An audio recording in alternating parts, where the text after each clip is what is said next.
আসসালামু আলাইকুম বন্ধুরা, কেমন আছেন সবাই? আশা করি অনেক ভালো আছেন। এর আগে আপনারা দেখেছেন আমরা ডস থেরাপি নিয়ে, ডক্ট্রিন অফ সিকনেসার ডস থেরাপি নিয়ে আমরা 2টা ভিডিও দিয়েছিলাম। একটি ভিডিও দিয়েছিলাম কিভাবে পেনিসের সমস্যাগুলোকে দূর করা যায়। নরমালি আমরা মেডিসিন খাবো, সাথে সাপ্লিমেন্ট হিসাবে কী কী ভেষজ আমরা ব্যবহার করতে পারি। তারপরে আমরা দিয়েছিলাম যে পুরুষের যাদের বাচ্চা হয় না, যাদের শুক্রাণুর সমস্যা আছে, তাদের জন্য আমরা কথা বলেছিলাম যে কিভাবে ডস থেরাপির মাধ্যমে শুক্রাণুর সংখ্যাটা বৃদ্ধি করা যায়। অনেকেই প্রশ্ন করেছেন, অনেকে ফোন করেছেন যে ভাই আপনি পুরুষদের বললেন, কিন্তু অনেক সময় তো মহিলাদেরও সমস্যা হয়। মহিলাদেরও ডিম্বাশয় দেখা যায় সমস্যা, একটু ডিম্বাশয় বলে যে ডক্টর বলে যে ডিম্বাশয় ডিম্ব উৎপাদন ঠিকভাবে করছে না, তখন আমি কি করতে পারি। আজকে আমরা ডস থেরাপি নিয়ে কথা বলবো। আপনারা বাসায় বসে চিকিৎসার পাশাপাশি আমাদের পদ্ধতিগুলো ফলো করতে পারবেন, আপনারা উপকৃত হবেন।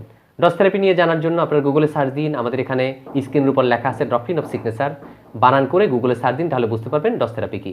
এক লাইনে বলে ফেলি, ডস থেরাপি হচ্ছে, এর আগেও বলা হয়েছে আবারও বলে ফেলি, ডস থেরাপি হচ্ছে মানুষের অর্গানের সাথে সাদৃশ্যপূর্ণ যে ভেষজ, ওই ভেষজ ওই অঙ্গের জন্য কাজ করে। কি বুঝলেন জানি না, আমাদের সময়ও কম, আমরা সামনের দিকে আগাই। তো বন্ধুরা, ডিম্বাশয়ের জন্য ডিম খুব ভালো কাজ করে। ডিমের মধ্যে যেমন এটা পুরুষের জন্য কাজ করে, মহিলাদের জন্য কাজ করে। ডিমটা যদি কারো কোলেস্ট্রলের বেশি সমস্যা থাকে, আমরা ডিমকে অ্যাভয়েড করব। নর্মালি এছাড়া সকালে একটা ডিম, রাতে একটা ডিম, মুরগির ডিম যদি হয়, হাঁসের ডিমকে আমরা অ্যাভয়েড করব এবং এক্সারসাইজটা আমরা চালু রাখবো। আর যদি কোয়েল পাখির ডিম হয়, মোটামুটি সকালে 2টা রাতে 2টা এভাবে খাওয়া যায়। ডিমটাকে আমরা ডস থেরাপির সূত্র অনুযায়ী ডিম্ব উৎপাদক হিসাবে আমরা ব্যবহার করতে পারি। বন্ধুরা, জয়তুন এবং জলপাই অনেকে গুলিয়ে ফেলেন, প্রায় কাছাকাছি।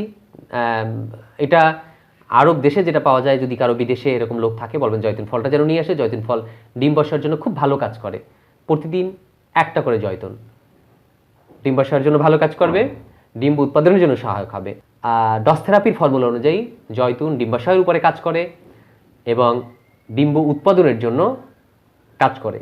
বন্ধুরা, জলপাইয়ের কথা তো বলেই দিলাম। হ্যাঁ, যদি জয়তুন না পান, বিকল্প হিসেবে আমাদের দেশি জলপাইটা ব্যবহার করতে পারেন। প্রতিদিন সকালে একটা জলপাই, রাতে একটা জলপাই।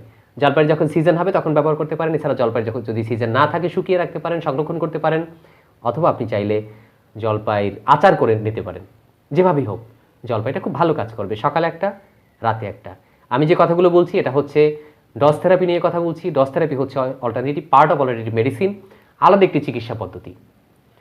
ডস থেরাপি নিয়ে আরও জানার জন্য গুগলে সার্চ দিন, অনেক অনেক অনেক অনেক লেখা আছে। সারা পৃথিবীতে অনেকেই ডস থেরাপির চর্চা করে, আমিও চর্চা করি। আমি রুগীকে আমার ওষুধের সাথে ডস থেরাপির কথা বলি। নতুন বিষয়টি, এই জন্য বারবার এই কথাটা রিপিট করছি। বন্ধুরা, মাছের ডিমটা ডিম্বাশয়ের জন্য খুব ভালো কাজ করে। মাছের ডিমের ভাজি, মাছের ডিম যে কোনোভাবে হোক, আপনি যেভাবেই খান না কেন, রান্না করে মাছের ডিমটা, যে কোনো মাছ যে স্পেশালি ওই মাছ হতে হবে এমন না। এই জন্য বাজার থেকে ডিমওয়ালা মাছ কিনে আপনি রেখে খেতে পারেন। প্রতিদিন আমরা, যেহেতু এটা ফুড, আপনার যতটুকু আপনি ডাইজেস্ট করতে পারেন অতটুকু পরিমাণ খেতে পারেন। এটা যে প্রতিদিন কতটুকু খাবেন এরকম না, নর্মালি আমরা বলি প্রতিদিন 100 গ্রাম করে খাবেন। কোলেস্ট্রল যদি হাই থাকে তাহলে অবশ্যই মাছের ডিমকে অ্যাভয়েড করতে হবে, কারণ মাছের ডিম কোলেস্ট্রলের জন্য খুব ঝামেলা করে। বন্ধুরা, ফুলের গর্ভাশয়গুলো খুব ভালো কাজ করে।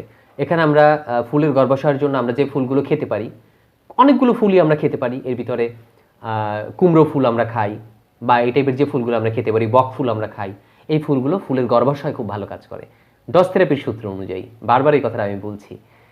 বিভিন্ন পাখির যে ডিম আছে, কবুতরের ডিম বা পাখির যে ডিমগুলো পাওয়া যায়, যেগুলো হালাল, এগুলো আপনি খেতে পারেন। তবে এমন কিছু করবেন না যাতে পাখির বংশবৃদ্ধি রোধ হয় আপনার দ্বারা।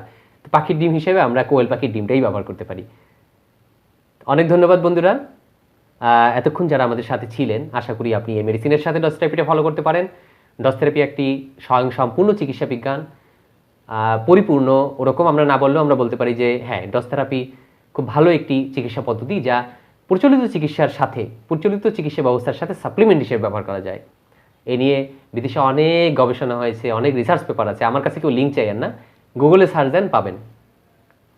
অনেক ধন্যবাদ। শেয়ার করুন, কমেন্ট করুন। যারা সাবস্ক্রাইব করেননি সাবস্ক্রাইব করুন। আল্লাহ হাফেজ।